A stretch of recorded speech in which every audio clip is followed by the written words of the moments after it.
O Dia a Dia da Política conversa hoje com o economista Marcos Lisboa, que foi secretário de Política Econômica entre 2003 e 2005 e ex-presidente do INSPER. Olá, Marcos, prazer em recebê-lo no nosso programa. Obrigado pelo convite, prazer estar aqui. Marcos, quando secretário de Política Econômica Nacional, você teve uma participação muito importante na reforma do mercado de crédito consignado. O que foi exatamente essa reforma e quais são os impactos dela até hoje, né, na vida das pessoas? Esse ponto é muito curioso. Quando eu voltei para o Brasil, eu dava aula nos Estados Unidos, eu voltei no fim de 98, começo de 99, eu fiquei muito preocupado com o debate econômico no Brasil. Ele discutia juros, câmbio, e tinha muita pesquisa em economia, com microdados, para uma centena de países, ao longo dos 70 anos. Desenvolvimento passa por muitos outros temas. As regras importam. A maneira como as instituições funcionam, a maneira como você resolve conflitos, né? As regras de mercado de crédito, capital, o desenho da política social. Isso vem dando um prêmio Nobel nos últimos anos para muita gente, né? E tudo isso estava ausente do debate. Quando eu virei secretário de Política Econômica, né, enfim, com a liderança do ministro, né, nós sistematizamos um conjunto de reformas que já vinha da época do Armínio, né, presidente do Banco Central, né, para implementar e melhorar o mercado de crédito. O Brasil era um país com baixo crédito. As pessoas tinham pouco acesso a crédito, quando tinha era muito caro, e pouca gente tinha. E aí foram feitas várias reformas. O consignado talvez que tenha tido mais impacto na vida das pessoas. Você tinha um crédito pessoal pagando 8% de juros, 7% de juros ao mês, e o consignado pouco mais de 2%.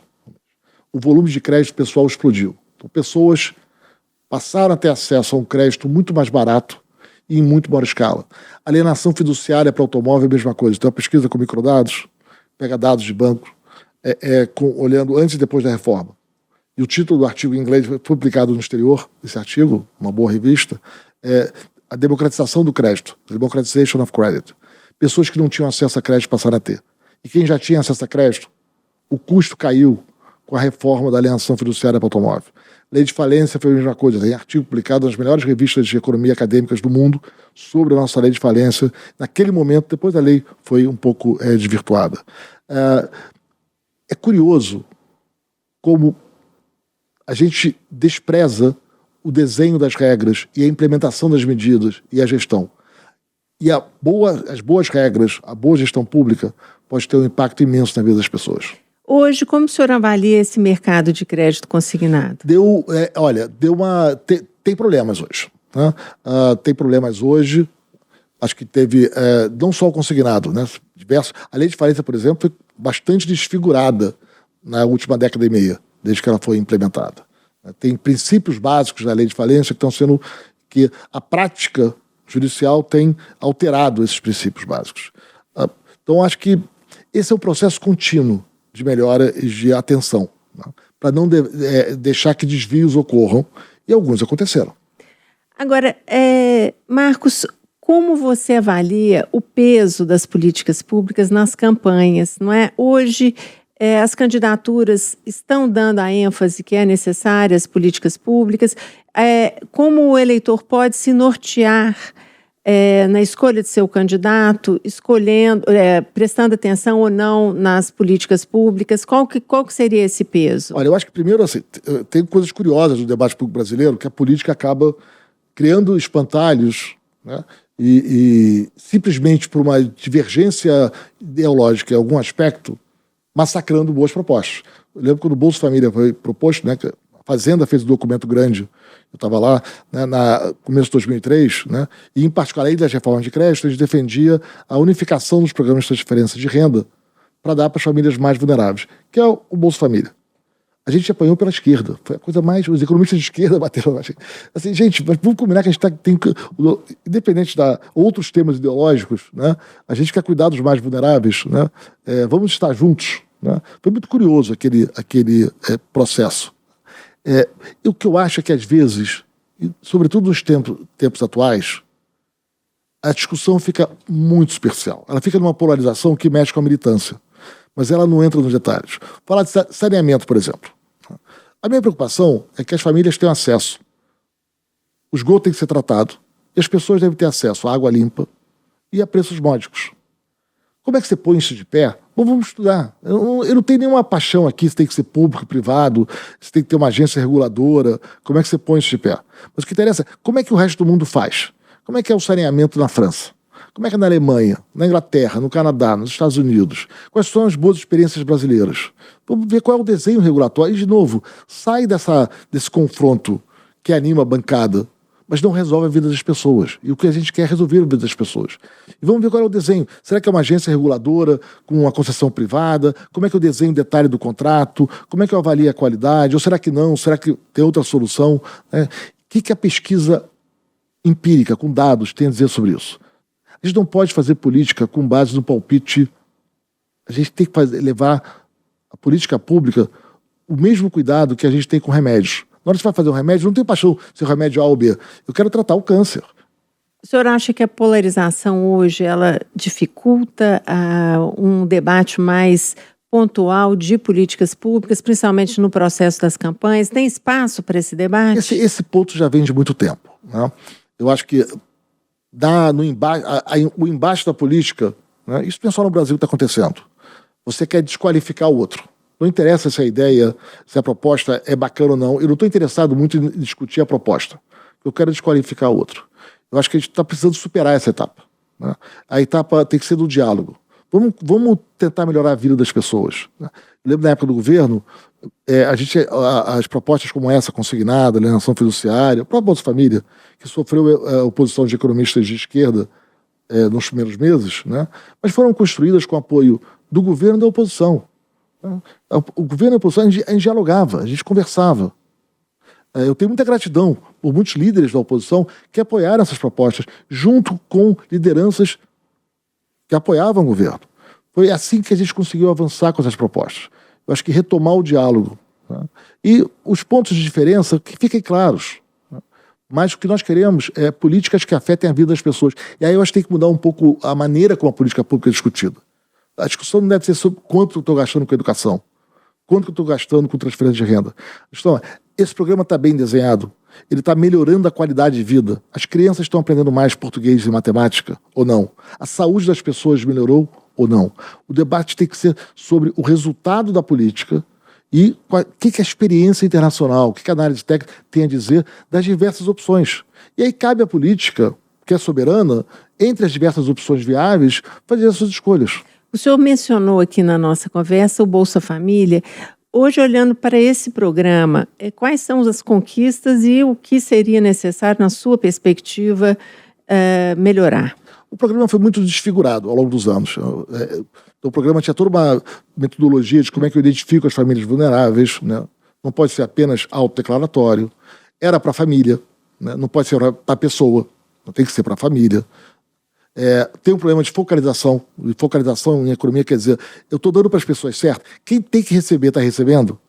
Tem gente recebendo que não deveria estar recebendo, né? Todo esse cuidado com a gestão, infelizmente, se perdeu. E não é culpa de um governo ou dois. Isso foi um processo longo, né? Na hora que você descuida da gestão pública, né, você vai perdendo a consistência da política e seu impacto na vida das pessoas. Olhando para 2026, que é ano eleitoral, qual vai ser o impacto das eleições na economia, na sua avaliação? Olha, eu acho que a gente está numa trajetória preocupante da dívida pública, né? Meu estado, Rio de Janeiro, Minas Gerais, Rio Grande do Sul, sabem as consequências de uma dívida que sai de controle. A dívida do governo federal está crescendo muito rapidamente. Isso preocupa, porque isso significa que a economia vai ter mais subidas e descidas, vai ter mais oscilações, que as taxas de juros do Brasil, infelizmente, são muito altas, e não é só do Banco Central. O Tesouro Nacional tem que pagar taxas de juros de inflação mais 7,5%, pouco mais, pouco menos, porque senão não consegue financiamento para suas despesas, né, para suas obrigações. Isso é preocupante, porque isso torna a economia uma gangorra. E 27, 28 serão anos difíceis. Exatamente porque a gente está empurrando um problema para frente que vai ser severo. E a gente já viu isso no passado. Há uma década atrás, um pouco mais, a gente passou pelo mesmo problema, né? Eu lembro que no começo de 2013, alguns economistas né? Samuel Pessoa, Armando Castelar, Zeina, Latifi, eu. Nós estávamos alertando, olha, gente, as coisas estão bem agora, mas olha, tem um problema vindo aí. Né? Vamos ficar atentos a esse problema? Me lembro que na época as pessoas falavam assim, não, Marcos, vocês estão exagerados. Não tem problema nenhum, a economia está ótima, o desemprego está baixo, a economia está crescendo, está tudo bem. Bom, aí veio 2014, 2015 e começou uma das duas maiores recessões da nossa história. Eu acho que dessa vez não vai ser isso. Né?